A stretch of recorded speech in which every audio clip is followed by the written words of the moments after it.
하나님 말씀 보겠습니다. 신약 성경 사도행전 4장입니다. 신약 성경 사도행전 4장 32절부터 37절까지 말씀 우리 교독하여 읽겠습니다. 32절부터 37절까지 말씀 교독하겠습니다. 믿는 무리가 한 마음과 한 뜻이 되어 모든 물건을 서로 통용하고 자기 재물을 조금이라도 자기 것이라 하는 이가 하나도 없더라. 사도들이 큰 권능으로 주 예수의 부활을 증언하니 무리가 큰 은혜를 받아 그 중에 가난한 사람이 없으니 이는 밭과 집 있는 자는 팔아 그 판 것의 값을 가져다가 사도들의 발 앞에 두매 그들이 각 사람의 필요를 따라 나누어 줌이라. 구브로에서 난 레위인 사람이 있으니 이름은 요셉이라. 사도들이 일컬어 바나바라 번역하면 위로의 아들이라 하니 그가 밭이 있음에 팔아 그 값을 가지고 사도들의 발 앞에 두니라. 아멘. 네. 7월 한 달 동안 긍휼이라는 하나님의 성품, 우리 성도의 성품에 대해서 나누고 있습니다. 그래서 긍휼과 긴밀한 관계에 있는 세 가지 성품 우리가 나누고 있는데요. 오늘 7월 마지막, 그래서 이제 마지막 돌봄이라고 하는 성품을 우리가 나누고자 합니다. 좀 되짚어 볼까요? 긍휼이라는 성품, 성도의 성품으로서의 긍휼은 어떻다고 얘기했었죠? 긍휼은 원래 불쌍하고 가엾게 여긴다 하는 뜻인데, 근데 성도의 성품으로서의 긍휼은 일반적으로 생각하는 불쌍하게 여기고 가엾게 여기는 그 긍휼과는 다르다고 했습니다. 어떤 면에서 다릅니까? 가장 큰 차이는 바로 우리가 누군가를 긍휼히 여길 때 더 낮아지고 겸손하게 된다. 그렇죠? 일반적으로는 그렇지 않습니다. 일반적으로는 그렇게 이야기합니다. 긍휼의 반쪽은 우월감이다. 그래서 누군가를 불쌍히 여긴다고 하면 나는 너보다 낫다라는 생각이 뭐 의도하지 않아도 갖게 되는 거죠. 나는 너보다 너보다 더 나은 형편이다 하는 그런 우월감을 갖고 불쌍히 여기게 되지만, 성도의 성품은 그렇지 않습니다. 한번 생각해 보세요. 여러분, 하나님의 긍휼을 구할 때, 그죠? 여전히 변하지 않는, 정말 끈질기게 변하지 않는 우리들의 그런 모습들 생각할 때, 하나님 나를 긍휼히 여겨 주십시오. 노하기를 더디하시고 오래 참으시는 그 하나님의 긍휼의 성품을 우리가 경험할 때, 그리고 그 성품을 구할 때 더 낮아질 수밖에 없습니다. 마치 1만 달란트를 탕감받은 그 빚진 자가 100데나리온 빚진 동료를 용서해주고 긍휼히 여기는 그 마음처럼, 사실은 누군가를 긍휼히 여길 때 나는 더 낮아져요.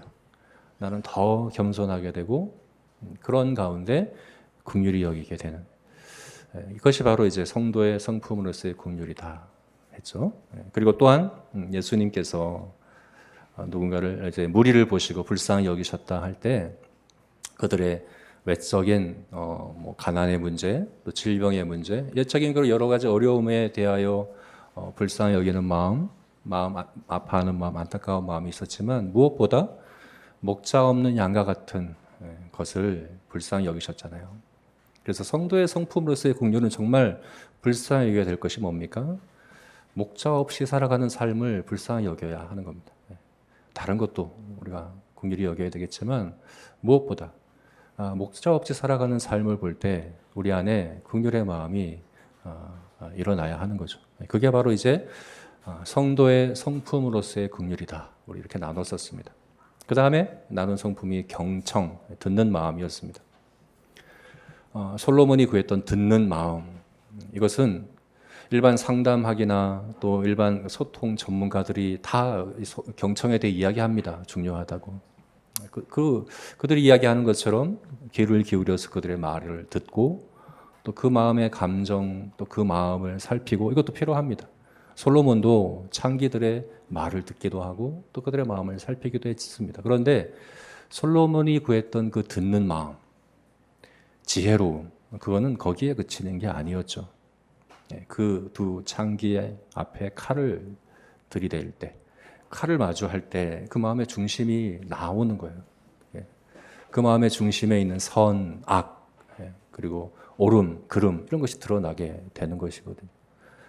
우리가 솔로몬처럼 칼을 들이댈 수는 없지만 하나님은 우리 각 사람에게 칼을 마주하는 시기를 주시잖아요. 아브라함에게 이삭을 바치라고 하시고 또 부자 청년에게 전 재산을 다 팔고 나를 따르라고 하시기도 하고 모세에게, 베드로에게, 바울에게 각자에게 다 그런 기간을 다 주십니다. 그게 은혜의 때죠. 그때 성도의 성품으로서의 듣는 마음을 가진 사람은 그 고난을, 그 어려움을, 그 칼을 마주한 시기를 그냥 어려워하는 것만이 아니라 중심을 살필 수 있는, 그래서 목적 없는 양과 같이 목적 없이 살아가는 그 중심을 보는 거죠. 그래서 그 경청으로부터 긍휼이 시작될 수 있는 겁니다. 그래서 그 경청은 긍휼은 바로 경청에서 비롯된다. 그래서 경청에서 긍휼로 이렇게 이어져야 한다. 우리 이렇게 나눴었습니다. 그리고 지난주에는 자비라는 성품을 봤습니다. 자비는 긍휼의 결과인 거죠. 긍휼이 내적인 거라면 자비는 외적으로 표현되는 것입니다. 이 둘은 분리될 수 없습니다. 긍휼과 자비는 언제나 마치 젓가락 같이, 젓가락 한 짝이 둘이 하나씩 있으면 안 돼요. 그러면 온전치 못하죠. 긍휼과 자비는 항상 함께해야 합니다. 긍휼이 자비로 표현되어야 하고 자비는 긍휼에서 비롯되어야 하는 겁니다. 근데 사실은 자비는 외적으로 표현되는 긍휼이라고 하지만 잘 안 보일 때, 잘 안 보여요, 사실은. 하나님의 자비가 잘 안 보일 수가 있어요. 왜 그렇습니까? 지난주에 니느웨 성을 향한 하나님의 자비를 받듯이 사실 하나님의 자비가 부어지면 아무 일도 안 일어나는 거예요. 그죠? 40일 후에 멸망하리라 라고 하셨는데 자비가 내려지자 아무 일도 안 일어났어요. 지금도 하나님의 자비가 우리에게 부어지고 있죠. 믿는 자든 안 믿는 자든. 근데 주로 심판이 연기됨으로 또 심판을 제함으로 거두어 들이심으로 하나님의 자비가 나타나기 때문에 사실 잘 안 느껴지고 잘 안 보일 수 있습니다. 그런데 성도는 어떤 사람입니까? 요나와 같이 그 니느웨로 가는 사람입니다. 하나님이 가라 하실 때 가장 잔인하고 가장 무자비하고 가장 하나님의 자비에 부적합한 그 도시로 가라 하실 때 하나님의 긍휼을 가지고 가는 사람들이 바로 성도입니다. 그래서 우리는 구해야 합니다. 하나님의 그 긍휼의 마음을 우리에게 주시도록, 그리고 순종해서 그곳에 가서 복음을 전파함으로 하나님의 자비가 그 땅에 내리기를, 그것이 바로 우리가 구해야 될 자비의 성품이다. 이렇게 우리가 나눴습니다. 오늘은 마지막으로 긍휼과 관련된 이제 마지막 성품으로 돌봄입니다. 돌봄은 사전적인 의미는 그래요. 보살펴 준다, 부양해 준다, 수발한다, 지켜준다, 뭐 그런 의미입니다. 그래서 이 돌봄은 전제되는 게 있어요. 뭐냐면 이미 관계가 이제 전제되어 있어. 이미 관계가 형성되어 있는 가운데 그 관계 안에서 꾸준히 지속적으로 서로 주고받는 게 돌봄입니다. 그래서 이 돌봄의 성품은 특별히 가족 관계 가운데, 그리고 우리 하늘 가족이라고 할 수 있는 우리 교회 안에서 성도 간의 관계에서 나타나는 긍휼이다라고 이렇게 표현해 볼 수 있겠죠. 고린도전서 12장 말씀 보면 우리 같이 볼까요? 고린도전서 12장 25절, 26절까지 보겠습니다. 26절은 안 돼 있나요? 네, 25절 말씀. 네, 제가 26절은 제가 읽어드리겠습니다. 25절 같이 읽겠습니다. 몸 가운데서 분쟁이 없고 오직 여러 지체가 서로 같이 돌보게 하셨느니라. 몸 가운데 분쟁이 없고 서로 돌보게 하셨다. 돌봄이라고 하는 것은 몸 안에 여러 지체가 서로에게 하는 것이라고 말씀하고 있죠, 그죠? 그러니까 자비와 같이 나와는 먼 니느웨 성에 가서 하는 게 아니라 몸 안에서 이런 공동체 안에서 일어나는 그런 긍휼, 이제 돌봄이라고 할 수 있습니다. 26절 말씀도 제가 읽어드릴게요. 25절에서 이어서 26절의 말씀에 어떻게 말씀하냐면 만일 한 지체가 고통을 받으면 모든 지체가 함께 고통을 받고 한 지체가 영광을 얻으면 모든 지체가 함께 즐거워하느니라. 우리가 다 몸이 있잖아요. 우리 몸 안에서 사실 우리가 매일매일 경험하고 있어요. 이 돌봄을 경험하고 있어요. 제가 눈으로 뭔가를 보면 이 눈으로 본 것의 유익을 온 몸이 누립니다. 눈만 누리는 게 아니라 온 몸이 그 유익을 누린다는 겁니다. 그것은 눈의 돌봄을 받는 거예요. 온 몸이. 우리가 뭔가를 먹으면, 입으로 뭘 먹으면 그 먹은 것의 유익을 입만 누리는 게 아니에요. 온 몸이 그 유익을 누립니다. 이 말은 입으로 말미암은 돌봄을 온 몸이 받는다는 이야기입니다. 우리 손가락이 하나가 다치면 어떻습니까? 온 몸이 아파합니다. 그리고 온 몸이 감싸주고 온 몸이 돌봐주기 시작하는 거죠. 이게 바로 몸 안에서 일어나는 돌봄인 겁니다. 여러분, 우리는 구원받을 때, 성도는 구원받을 때 몸의 지체로 구원받습니다. 개인으로가 아니라 공동체 안의 한 부분으로 구원을 받습니다. 그래서 성도에게는 이런 영적 DNA가 있어요. 돌봄이라고 하는 성품의 영적 DNA가 있어요. 우리 몸이 서로 지체가 서로 돌보는 것이 본성이잖아요. 그죠? DNA잖아요. 그것처럼 성도는 그렇습니다. 우리 안에는 돌봄이라는 성품이 있어야 합니다. 그게 성도입니다. 그게 교회입니다. 삭개오 이야기 아시죠? 누가복음 19장에 나오는 삭개오 이야기. 세리장 삭개오. 예수님께서 세리장 삭개오를 찾아가셨어요. 그리고 삭개오야 내려오라. 내가 오늘 내 집에 유하여야 하리라 라고 말씀하시고, 그래서 삭개오 집에 예수님께서 들어가서 유하시고 식사하시고 할 때 삭개오가 이야기합니다. 제가 제 재산의 절반을 팔아서 가난한 자들에게 나눠주고 만약 속여서 빼앗은 것이 있으면 4배로 갚겠나이다. 이 말을 해요. 그러니까 예수님께서 즉각 하신 말씀이 뭡니까? 오늘 이 집에 구원이 이르렀다. 이렇게 말씀하셨어요. 이거는 가난한 사람들에게 나눠주고 또 이렇게 하는 것이 그래서 구원받는다 그런 의미가 아닙니다. 뭡니까? 구원받은 사람은 돈에 대한 태도와 관점이 달라집니다. 사람들과의 관계, 지체들과의 관계, 그들을 바라보는 관점이 달라집니다. 삭개오에게 그 나타났죠.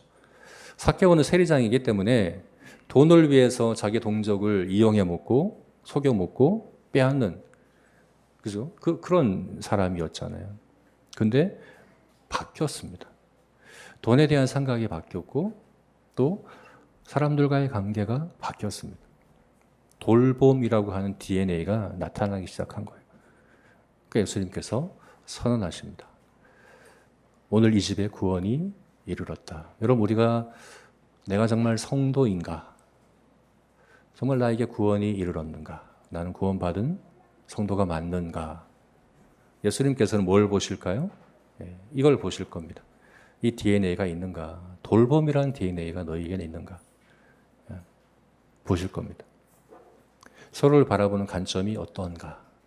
특히 돈을 바라보는, 돈에 대한 태도가 어떤가? 이걸 보실 거예요. 자, 이런 성도의 성품으로서의 돌봄의 성품이 가장 잘 나타났던 교회. 그래서 이 돌봄의 성품의 본보기가 될 수 있는 교회. 바로 오늘 우리가 읽은 본문의 예루살렘 교회입니다. 오늘 본문 우리 32절 다시 볼까요? 32절 다시 한번 읽겠습니다. 믿는 무리가 한 마음과 한 뜻이 되어 모든 물건을 서로 통용하고 자기 재물을 조금이라도 자기 것으로 하는 이가 하나도 없더라. 네. 이 믿는 무리가 작은 무리가 아니에요. 2장을 보게 되면 하루에 3,000명이 구원받았습니다. 4장 4절을 보게 되면 남자만 5,000명이 구원을 받았습니다. 남자만 5,000명이라는 얘기는 여자와 아이들까지 합치면 10,000명은 좋게 넘는 인원이 하루에 구원받았어요. 그리고 2장 47절을 보게 되면 주께서 구원받는 자들을 날마다 더하셨어요. 날마다 구원받는 자들이 더해졌어요. 이 믿는 무리가 작은 무리가 아니에요. 근데 그 좋게 수많은 되었을 그 예루살렘 교회가 한 마음과 한 뜻이 되었다. 어떻게 이런 일이 가능할까? 한 몸이 된 거예요. 그리고 어떻게 합니까? 모든 물건을 서로 통용합니다. 자기 재산을, 자기 재물을 내 것이라고 여기는 사람이 아무도 없었다. 34절을 봅시다. 34절에는 또 뭐라고 얘기하냐면 그 중에 가난한 사람이 없으니, 가난한 사람이 없다는 게 우리말 성경에는 부족한 것이 있는 사람이 전혀 없었다라고 이야기를 해요. 부족한 것이 있는 사람이 수만 명이 있는데 부족한 것이 있는 사람이 아무도 없었다. 왜요? 밭과 집이 있는 사람들이 팔아서 그 판 값을 가져다가 사도들의 발 앞에 두매 그들이 각 사람의 필요를 따라서 부족한 있는 그 필요를 따라서 다 나누어 줬기 때문이다라고 이야기를 하는 거죠. 돌봄이 일어난 겁니다. 돌봄이. 근데 돌보기 위해서 이렇게 다 집을 팔고 밭을 팔아야 되느냐? 그래야 되는 걸까요? 지금 우리 제자교회 안에서 우리 다 집 팔고 밭 팔고 서로 돌봅시다 하면 어떨까요? 이 예루살렘 교회는 좀 특수한 상황이었습니다. 어떤 특수한 상황이냐면 아까 말씀드린 하루에 3,000명, 하루에 5,000명, 막 10,000명 그들이 대부분 순례자들이었어요. 오순절을 지키러 온 순례자들이었고 이스라엘 백성들은 원래 그래요. 이스라엘 백성들은 예루살렘 순례를 위해서 돈을 모으고 그걸 그 기간에 쓰고 하는 거예요. 그래서 11조와 또 다른 11조를 순례를 위한 돈을 모았어요. 그 순례 때 그 돈을 쓰고 오는 거예요. 근데 이들이 예루살렘 순례를 오순절 절기를 위해서 왔다가 복음을 들은 거예요. 그리고 믿기 시작한 거예요. 믿으면 어떡합니까? 사도의 가르침을 받고 서로 교제하고 떡을 떼고 기도하기를 전혀 힘쓰니라. 일단 사도의 가르침을 받아야죠. 거기에 머물기 시작하는 거예요. 예루살렘에 머물기 시작하고 거기 성도들과 교제하고 하는 일들이 수만 명이 갑자기 이들은 집도 없는 사람들, 예루살렘에 집도 없는 사람들이고 직업도 없습니다. 예루살렘에서의 어떤 돈벌이를 할 수 있는 것도 없는 사람들이에요. 갑자기 돌볼 사람들이 폭발적으로 늘어난 거예요. 조금씩 늘어난 게 아니라 폭발적으로 돌봐야 될 사람들이 갑자기 막 생겨난 거예요. 그래서 어떡합니까? 집이 있는 사람, 밭이 있는 사람이 이것을 팔아서 그들을 돌보기 시작한 겁니다. 저는 그런 것 같아요. 그래서 하나님께서 이 예루살렘 교회 날마다 구원받을 자들을 더하시고 때로는 3,000명, 때로는 5,000명, 10,000명 이렇게 그 예루살렘 교회에 더하신 것이 그렇게 하실 수 있었던 것이 예루살렘 교회가 그 돌볼 능력이 된 거죠. 돌봄의 용량이 된 거죠. 돌봄이라는 성품이 그만큼 감당할 수 있는 교회였던 거죠. 그래서 돌봄의 이상적인 교회라고 생각하는 거죠. 우리 제자교회도 그렇지 않겠습니까? 하나님께서 누군가를 붙여주신다면 돌볼 능력도 없는데 보내주시겠습니까? 돌봄도 잘 못하는데 지금 있는 성도도 잘 못 돌보면서 뭘 이렇게 보내달라고 우리가 기다리고 구하고 할 수 있겠습니까?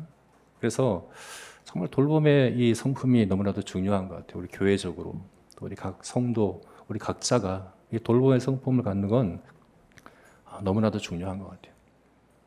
예루살렘 교회는 바로 그 돌봄의 성품이 있었어요. 어떤 사람은 이들이 모든 재산을 팔아서 공동 소유로 하고 공동 분배를 하고 공동 생산을 공산주의죠, 그죠?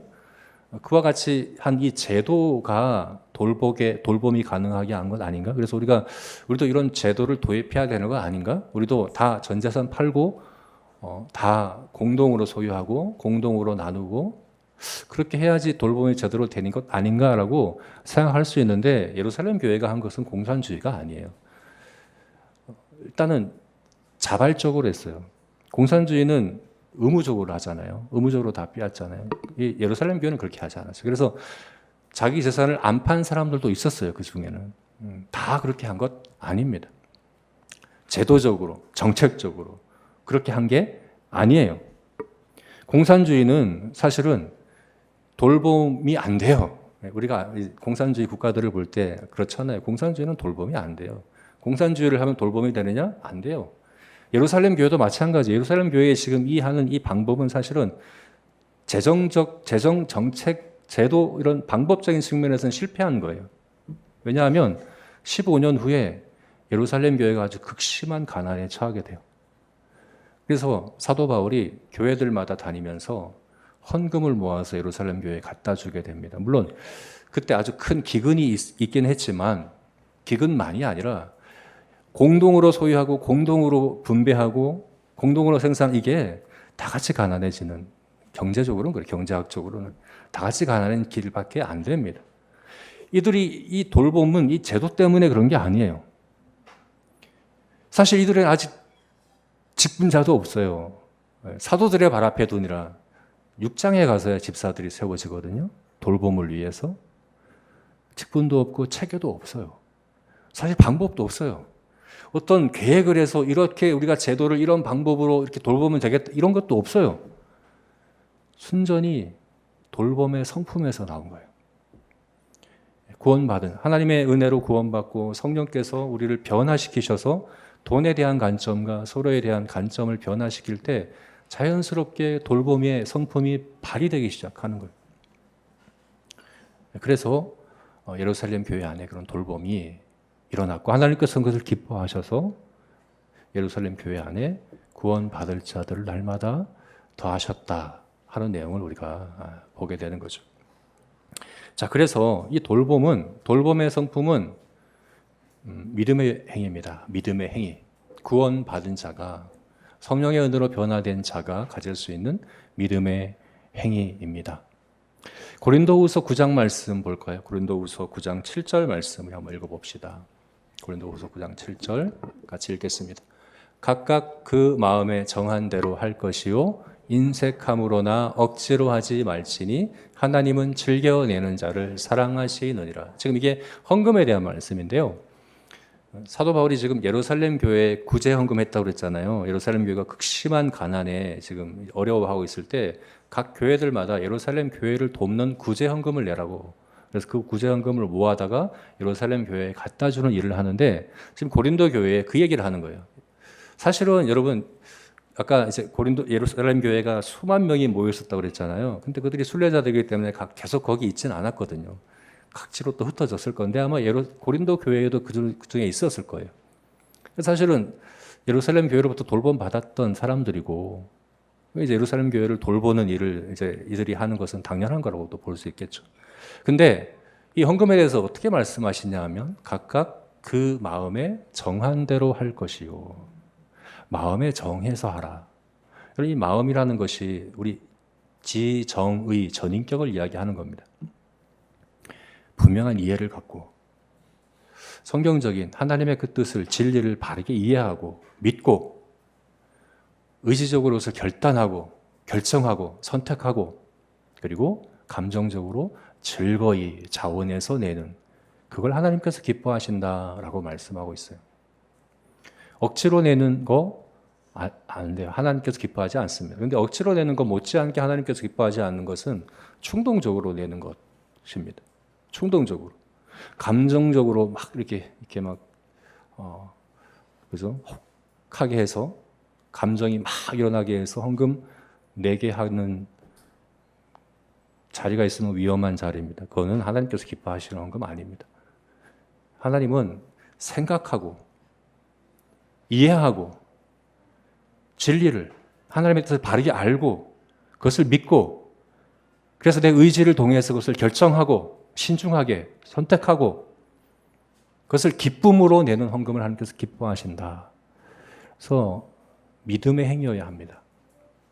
분명한 진리에 대한 믿음이 있어야 합니다.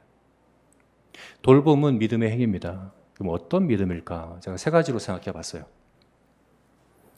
하나님의 돌보심에 대한 믿음, 하나님의 사명에 대한 믿음, 그리고 하나님의 상주심에 대한 믿음, 이 세 가지 믿음입니다. 하나님의 돌보심에 대한 믿음. 하나님의 돌보심을 믿을 때 남을 돌볼 수 있습니다. 히브리서 13장 5절 말씀 볼까요? 히브리서 13장 5절 말씀 같이 읽어봅시다. 돈을 사랑하지 말고 있는 바를 족한 줄로 알라. 그가 친히 말씀하시기를 내가 결코 너희를 버리지 아니하고 너희를 떠나지 아니하리라 하셨느니라. 하나님께서 내가 너를 버리지 않고 너희를 떠나지 않겠다, 돌보겠다는 말씀이에요. 내가 너희를 돌보겠다. 그러니 어떻게 하라고요? 돈을 사랑하지 말고 돈에 욕심을 부리지 말아라. 왜 이렇게 말씀하십니까? 돈을 사랑하고 돈의 욕심을 부리는 것은 하나님의 돌보심을 믿지 않기 때문에 그런 거거든요. 돈 자체가 나쁘다는 게 아닙니다. 돈을 사랑하는 것, 디모데전서 6장 10절 말씀에 돈을 사랑함이 일만하게 뿌리가 되느니, 돈 자체가 문제가 아니라 돈을 사랑하는 것은 일만하게 뿌리라고 얘기하는 이유가 뭡니까? 이 돈을 사랑한다는 것은 돈이 나를 돌본다고 믿는 거예요. 돈이 내 안전과 내 생명과 내 삶을 지켜준다라고 믿는 걸 얘기하는 거예요. 이것은 하나님이 나를 돌보신다는 것을 부정하는 겁니다. 이런 사람은 절대 돌보지 못합니다. 누군가를 돌본 일을 못합니다. 할 수가 없습니다. 근데 성령께서 우리를 변화시키셔서 구원하시고, 그래서 우리의 돈에 대한, 하나님에 대한 우리의 관점을 바꾸실 때 이런 일이 일어나는 거죠. 돈이 나를 돌보는 게 아니다. 돈은 하나님이 주신 수단일 뿐이고 나를 돌보시는 분은 하나님이시다 하는 믿음이 생길 때 돈이 제자리를 찾는 거예요. 우상의 자리에서 하나님의 선물의 자리로. 그리고 그래서 사명에 대한 믿음이 일어나는 거죠. 하나님의 사명에 대한. 그러면 하나님이 우리에게 주시는 소유는 사명입니다. 소유 자체의 목적이 아니라 사명입니다. 사명을 위한 수단으로 우리에게 주신 거죠. 그래서 돈을 사용할 수 있는 거예요. 돌봄을 위해서 사용할 수 있는 거예요. 왜냐하면 결국 우리의 사명은 돌봄이거든요. 우리가 몸의 지체이기 때문에 우리 각자가 몸의 지체가 받은 은사들은 모두 몸을 세우기 위한 것이거든요. 돈도 은사라고 한다면 몸을 세우는 데 사용되는 것이 하나님의 뜻이거든요. 그래서 나를 돌보는 게 아니라 내가 돌봄을 위해 사용하는 수단으로 사용되기 시작하는 거죠. 사명에 대한 믿음이 생겨나는 거죠. 세 번째가 하나님의 상 주심에 대한 믿음이 생겨나는 겁니다. 내가 헌금을 하고 돌보는 나눔을 할 때 그건 잃어버리는 게 아니다. 사라지는 게 아니다. 오히려 더 얻는 길이다 하는 믿음이 생겨서 즐겨내는 자가 되는 것을 우리가 볼 수 있어요. 그래서 이것을 우리가 말을 좀 달리해서 우리 자신에게 이렇게 적용해 봅시다. 이 세 가지 믿음을 이렇게 우리 자신에게 적용함으로 우리가 돌봄의 성품을 갖췄으면 좋겠습니다. 첫 번째는 염려하지 말자. 두 번째는 쌓아두지 말자. 세 번째는 즐겨 심는 자가 되자. 이 세 가지입니다. 첫 번째는 염려하지 말자 하는 겁니다. 염려하지 말자. 베드로전서 5장 7절 말씀 읽어봅시다. 베드로전서 5장 7절 읽겠습니다. 너희 염려를 다 주께 맡기라. 이는 그가 너희를 돌보심이라. 하나님이 우리를 돌보신다는 믿음은 염려와 함께 할 수 없어요. 반대되는 겁니다. 우리가 무언가를 염려하는 건 하나님이 나를 돌보신다는 것을 믿지 않는 거예요. 부정하는 거고 거부하는 것입니다. 마태복음 6장 말씀도 함께 봅시다. 마태복음 6장 25절부터 31절 우리 읽어봅시다. 읽겠습니다. 그러므로 내가 너희에게 이르노니 목숨을 위하여 무엇을 먹을까 무엇을 마실까 몸을 위하여 무엇을 입을까 염려하지 말라. 목숨이 음식보다 중하지 아니하며 몸이 의복보다 중하지 아니하냐. 공중의 새를 보라. 심지도 않고 거두지도 않고 창고에 모아 들이지도 아니하되 너희 하늘 아버지께서 기르시나니 너희는 이것들보다 귀하지 아니하냐. 너희 중에 누가 염려함으로 그 키를 한 자라도 더할 수 있겠느냐. 또 너희가 어찌 의복을 위하여 염려하느냐. 들의 백합화가 어떻게 자라는가 생각하여 보라. 수고도 아니하고 길쌈도 아니하느니라. 그러나 내가 너희에게 말하노니 솔로몬의 모든 영광으로도 입은 것이 이 꽃 하나만 같이 못하였느니라. 오늘 있다가 내일 아궁이에 던져지는 들풀도 하나님께서 이렇게 입히시거든 하물며 너희일까 보냐. 믿음이 작은 자들아. 그러므로 염려하여 이르기를 무엇을 먹을까 무엇을 마실까 입을까 하지 말라. 그럼 여기 염려란 이 단어가 제가 처음에 말씀드렸던 고린도서 12장 25절에 서로 돌보느니라 할 때 이 돌본다는 단어와 같은 단어입니다. 사실은 그래요. 믿지 않는 사람들은 염려를 돌봄이라고 생각을 해요. 내가 누군가를 위해 염려해주고 또 나 자신을 염려하는 게 돌보는 거라고 생각을 합니다. 근데 성경은 정반대라고 생각합니다. 정반대라고 말씀을 하는 거예요. 하나님이 우리를 돌보십니다. 근데 내가 염려한다면 내가 하나님을 대신하려고 하는 거예요. 하나님을 믿지 못하는 거예요. 공중의 새를 봐라, 백합화를 봐라. 하나님이 돌보신다. 믿음이 작은 자들아, 염려하지 마라. 너희 천부께서 너희를 돌보시느니라 라고 말씀하시는 겁니다.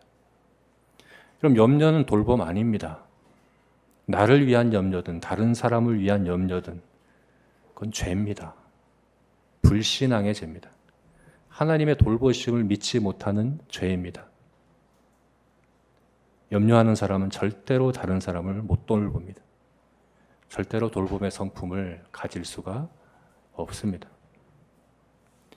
빌립보서 4장 6절 우리가 잘 아는 말씀이죠. 우리 같이 읽어봅시다. 빌립보서 4장 6절 말씀 같이 읽겠습니다.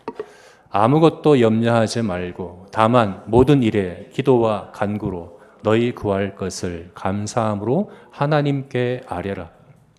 염려하는 것 반대는 하나님께 구하는 겁니다. 하나님이 돌보시기 때문에 하나님께 구하는 겁니다. 근데 염려하는 것은 하나님께 구하지 않겠다는 거죠. 염려하는 것은 돈이 나를 돌본다고 생각하는 거죠. 내가 나를 돌본다고 생각하는 거죠. 그것은 어리석은 것이고 악한 것입니다.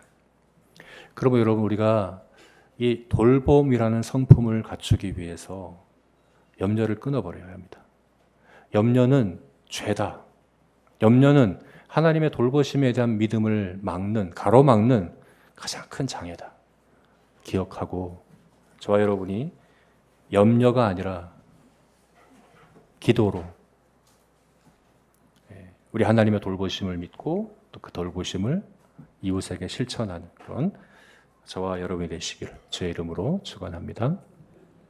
두 번째는 쌓지 말자, 쌓아두지 말자 하는 겁니다. 마태복음 6장 19절부터 우리 말씀 읽어봅시다. 마태복음 6장 19절부터 21절 우리 같이 읽겠습니다. 너희를 위하여 보물을 땅에 쌓아두지 말라. 거기는 좀과 동록이 해하며 도둑이 구멍을 뚫고 도둑질하느니라. 오직 너희를 위하여 보물을 하늘에 쌓아두라. 거기는 좀이나 동록이 해하지 못하며 도둑이 구멍을 뚫지도 못하고 도둑질도 못하느니라. 내 보물 있는 그곳에는 내 마음도 있느니라. 당시의 보물은 옷이었고요, 음식, 곡식이었고, 그리고 돈과 금 이런 것들이 이제 보물이었습니다. 근데 이런 보물들을 쌓아둘 때 어떤 일이 일어나느냐? 옷은 좀 먹게 됩니다. 옷이 당시에는 큰 재산이었죠. 예수님의 십자가 들리셨을 때 군인들이 제비 뽑아서 옷을 나누잖아요. 그리고 게하시가 나아만 장군에게 가서 옷 2벌을 얻어오잖아요. 요셉도 베냐민에게, 동생 베냐민에게 옷 5벌을 주고. 옷은 큰 재산이에요. 근데 그 재산을 쌓아둘 때 어떤 일이 일어나냐? 좀 먹게 되는 일이 일어나는 거죠. 그러면 소용이 없어져 버립니다. 곡식도 그렇고 돈도 그렇고 금도 그렇고 쌓아둘 때는 동록이 해하며 도적이 구멍을 뚫을 일이 일어나는 거예요. 근데 이 좀과 동록과 도둑의 위험으로부터 벗어나는 아주 방법이 하나가 있어요. 이 모든 것으로부터 안전한 한 가지 방법, 그게 뭘까요? 사용하는 겁니다. 사용하는 거. 입고 있는 옷은 좀이 먹지 않습니다. 사용하는 곡식, 사용하는 금과 돈은 도둑이 침범해서 빼앗지 않습니다. 사용하면 안 잃어버립니다. 근데 쌓아두면 잃게 되어 있다라고 말씀하는 거죠.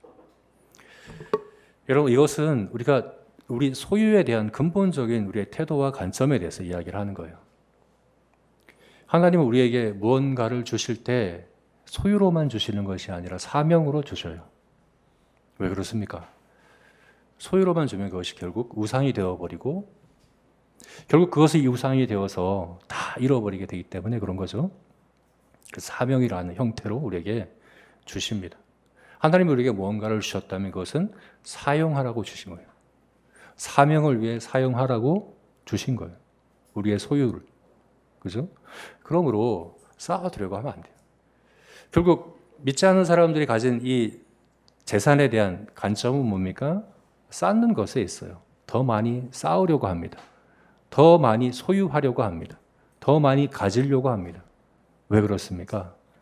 그게 인생의 목적이고, 그리고 인생의 성패는 거기에 달렸다고 믿는 거죠. 더 많이 소유하는 것에 달렸다고 보는 거죠.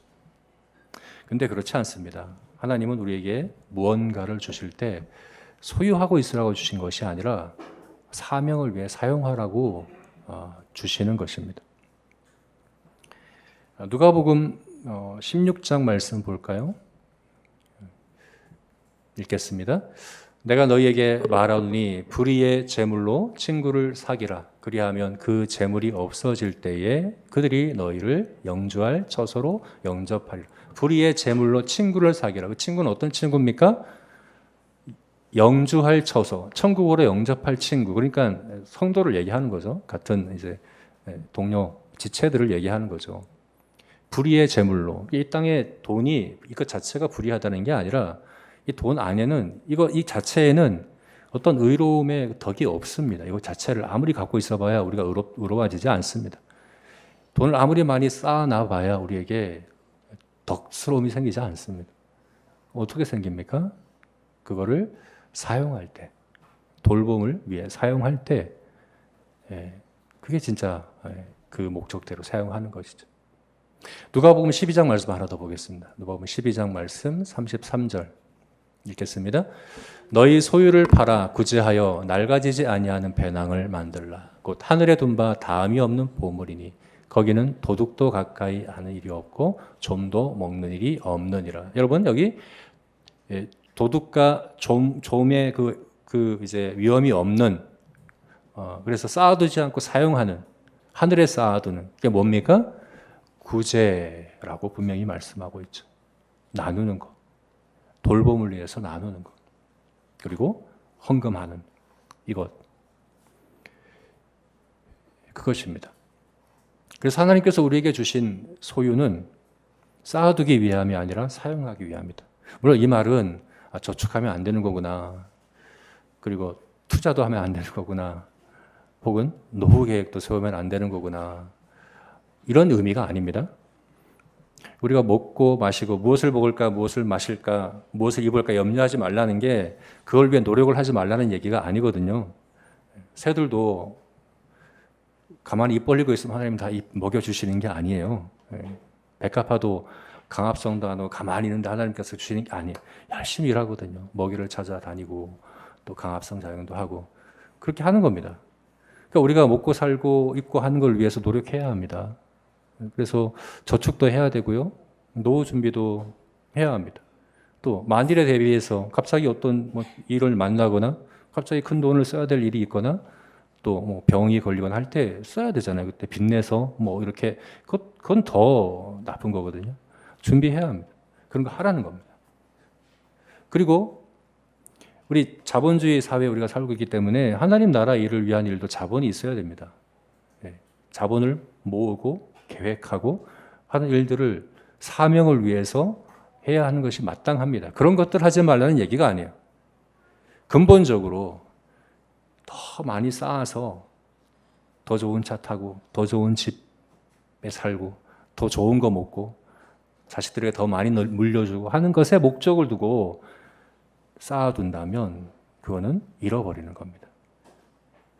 그거는 사명에 대한 그리고 이 소유에 대한 관점이 잘못된 것이라는 말입니다. 그러므로 여러분 우리를 돌아봤으면 좋겠습니다.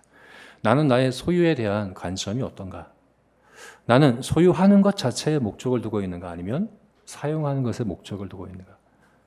그렇다면 나에게 주신 사명은 무엇인가? 나는 소유에 대한 욕심이 있는가? 사명에 대한 욕심이 있는가?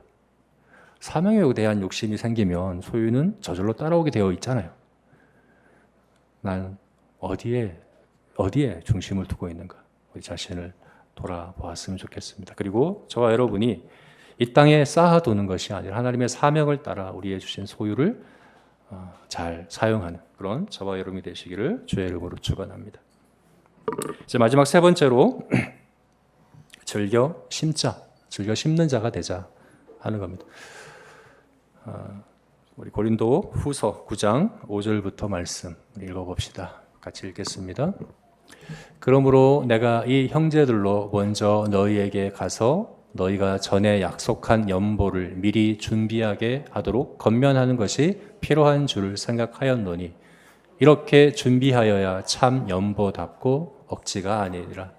이것이 곧 적게 심는 자는 적게 거두고 많이 심는 자는 많이 거둔다 하는 말이로다.